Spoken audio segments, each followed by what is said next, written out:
How to change or replace debit card in Cash App. Hey everyone, welcome back to our channel How to Geek. In today's video, I will show you how you can change your debit card on Cash App. So you simply want to make sure to watch this video till the end. In order to change or replace your debit card on Cash App and add another one, it's very simple to do so. All you have to do is just simply launch the Cash application on your device, and then once you launch the Cash app, you'll find the dollar icon from the bottom left. Make sure you go to the dollar page right over here, and then here you want to click on the option where it says linked accounts, as you could see over there. So just click on the linked accounts option.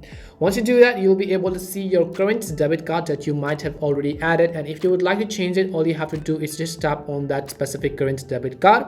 Once you do that, at the bottom you'll enable all these options where you need to find the option called replace debit card. Now when you go to replace debit card option, here you have to simply add a new debit card number that you might want to use, as well as the expiration date, the CVV or the CVC number, and the zip code as well, and then just choose the option called next. And as you've done that, you'd have successfully added your new debit card on Cash App.